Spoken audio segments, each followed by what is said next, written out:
It was one of those days when the rain seemed to have a personal vendetta against the city. Droplets raced down my windows, creating intricate patterns that mirrored the chaos in my mind. My name is Alex, 27, with a history degree gathering dust while I worked at a local publishing house. I'd been in Seattle for 3 years, long enough to get used to the rain, but not long enough to stop being surprised by how it could alter the mood of an entire day.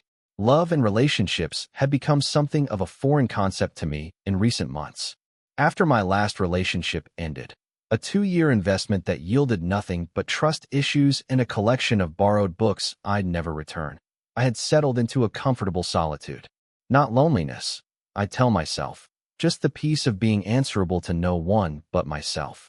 The rain had been falling steadily since morning, drumming against my apartment roof in a soothing rhythm that had lulled me into a lazy Saturday afternoon of reading and occasional napping.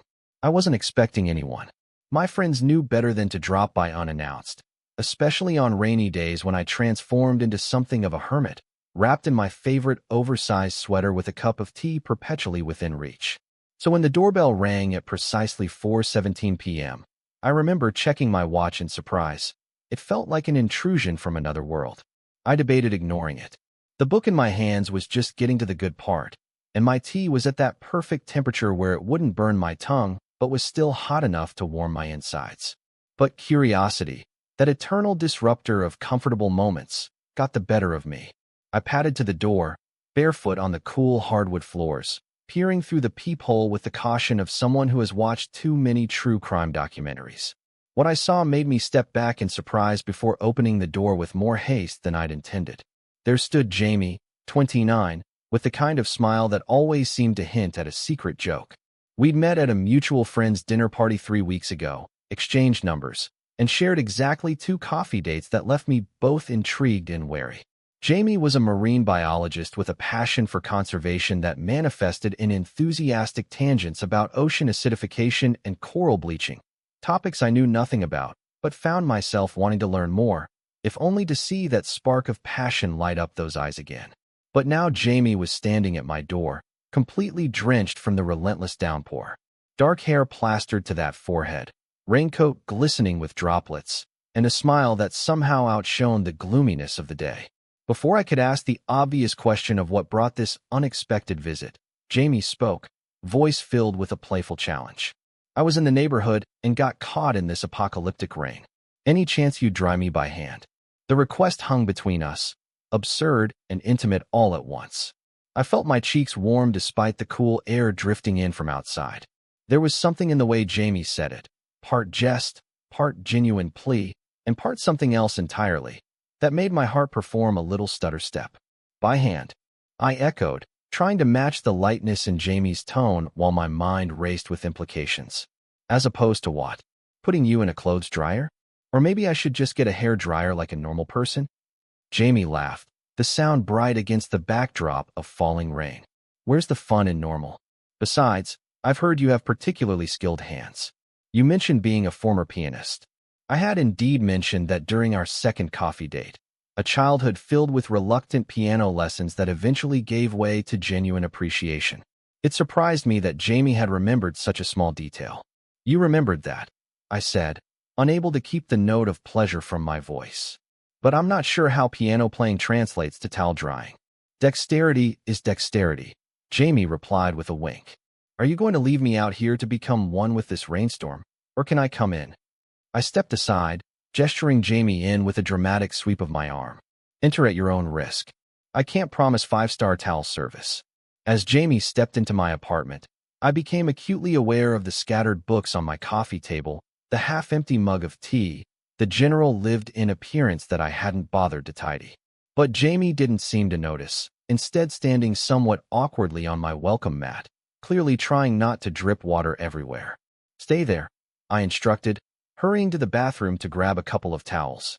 When I returned, Jamie had removed the wet raincoat and hung it on the coat rack near the door, revealing an equally soaked sweater underneath. You weren't kidding about getting caught in the rain, I observed, handing over the larger of the 2 towels. What were you doing in my neighborhood anyway? You live on the other side of the city. Jamie accepted the towel with a grateful smile. There's a specialty bookstore 3 blocks from here. I was looking for a book on Pacific Northwest marine ecosystems to add to my collection. Then the sky opened up without warning. And of all the doorsteps in all of Seattle, you chose mine to show up dripping wet. I asked, trying to sound casual while my heart performed acrobatics. Jamie began toweling off, first blotting at that soaked sweater before moving to that dripping hair. Well, I did have your address from when I looked up directions to pick you up for coffee last week. And I thought, why not? Worst case scenario, you'd turn me away and I'd continue my drowned rat impression elsewhere. There was something vulnerable in the admission that made my initial wariness soften. Jamie hadn't just randomly appeared. There had been thought involved, a calculated risk. And best case scenario? I found myself asking. Jamie paused in the toweling efforts, meeting my eyes with an intensity that made my breath catch. Best case? You'd invite me in, maybe offer me something warm to drink, and we'd get to know each other better than 2 coffee dates allow. The honesty was disarming. In my experience, people played games, especially in the early stages of whatever this was between us. They didn't show up unannounced with transparent intentions and hopeful smiles. I think I can manage a warm drink, I said, moving toward the kitchen. Tea? Coffee? Hot chocolate? Hot chocolate sounds perfect for a day like this, Jamie replied, still working on drying that hair with the towel. As I busied myself in the kitchen, heating milk and finding the cocoa powder I reserved for special occasions, I could hear Jamie moving around my living room, probably examining the books and photos that revealed more about me than I typically shared on early dates. You have an impressive collection of historical fiction, Jamie called out, confirming my suspicion. Occupational hazard of working in publishing, I replied. The employee discount is both a blessing and a curse. The milk began to simmer, and I added the cocoa powder, whisking it together with a cinnamon stick for extra flavor. The familiar motions helped calm my unexpected nervousness. This wasn't how I'd planned to spend my Saturday afternoon, but I couldn't deny the pleasant flutter of excitement in my stomach. When I returned to the living room with 2 steaming mugs, I found Jamie still standing, hair sticking up in damp spikes from the towel drying attempt. You know, I said, setting the mugs down on the coffee table, you weren't wrong about the drying by hand thing. You've made a mess of your hair. The words came out more affectionately than I'd intended. Jamie touched the disheveled hair self-consciously. Is it that bad? Let's just say you wouldn't win any beauty pageants right now, I teased. Sit down. Let me help before you catch a cold. Jamie sat on the edge of my couch, and I positioned myself behind, fresh towel in hand. There was an intimacy to the moment that wasn't lost on me as I began to gently towel dry that thick hair. The last time I'd done something like this for another person was with my ex, after a shower, in a routine so domestic it had felt like breathing. This was different, charged with newness and possibility. You're good at this, Jamie murmured as I worked the towel through sections of hair, careful not to tug too hard. I told you, pianist's hands, I replied, trying to keep my tone light despite the closeness between us. I could smell Jamie's shampoo now, something citrusy and clean beneath the petrichor scent of rain. The physical proximity was making it hard to maintain the casual facade I'd been cultivating. Each time my fingers accidentally brushed against Jamie's neck or ears, I felt a small jolt of electricity. From the way Jamie occasionally tensed under my touch, I suspected the feeling was mutual. So, I said, breaking the loaded silence. Tell me more about this book you were hunting for. Is it for work or pleasure? Jamie relaxed slightly at the neutral topic. Both, actually. I'm starting a new research project next month on the impact of microplastics on local marine life.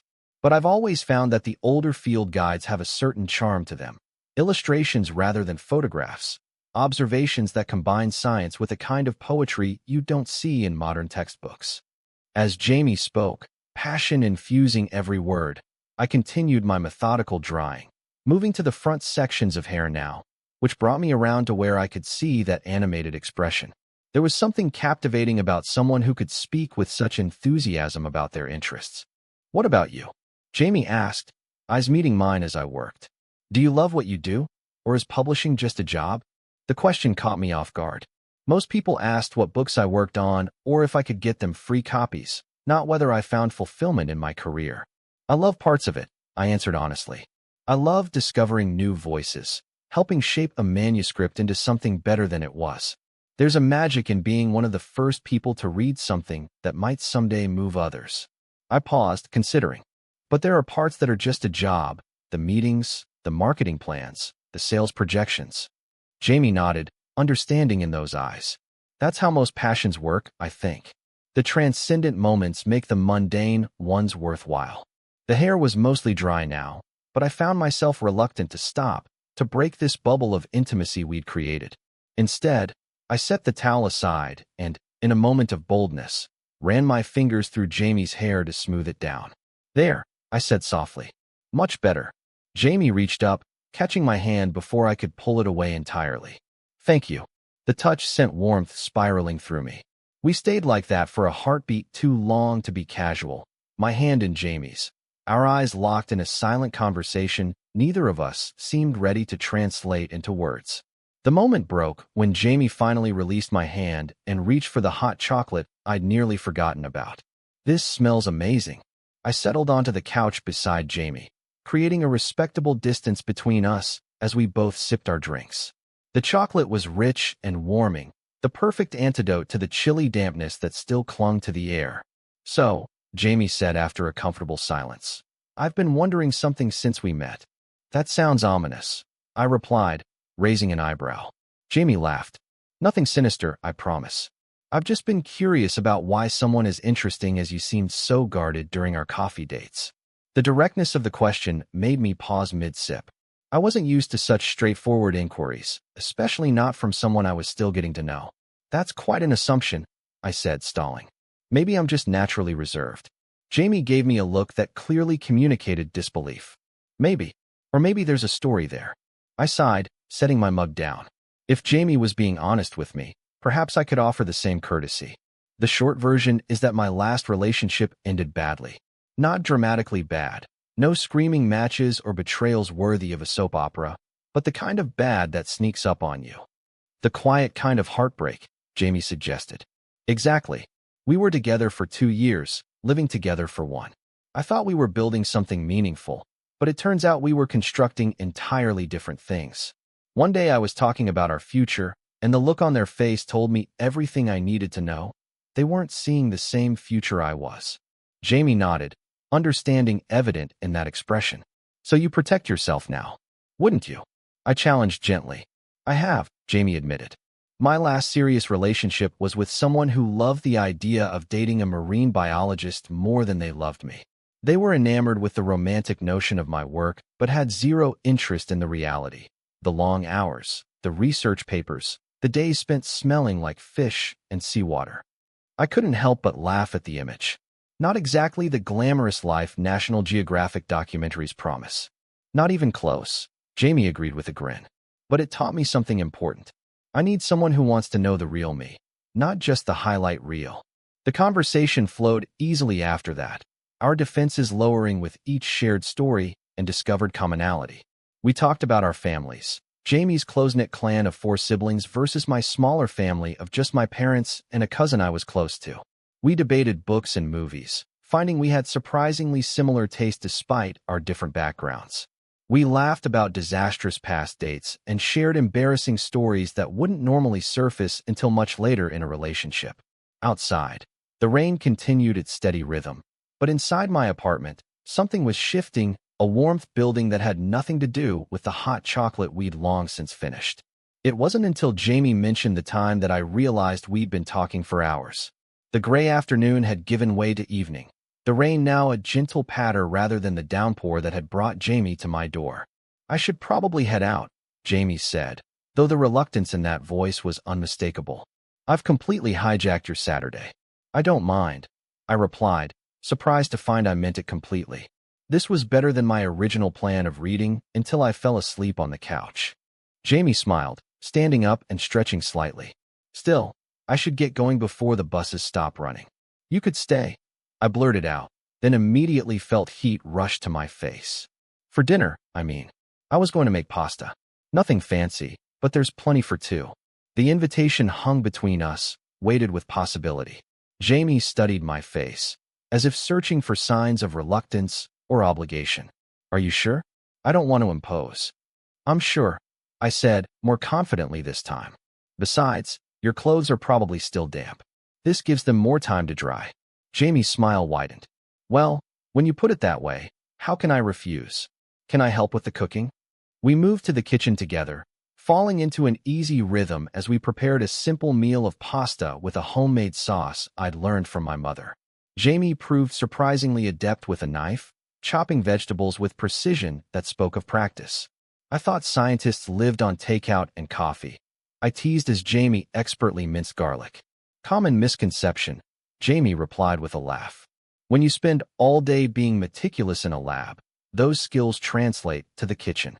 Besides, cooking is just edible chemistry. As we worked side by side in my small kitchen, occasionally brushing against each other in the limited space, I felt a sense of rightness that both thrilled and terrified me.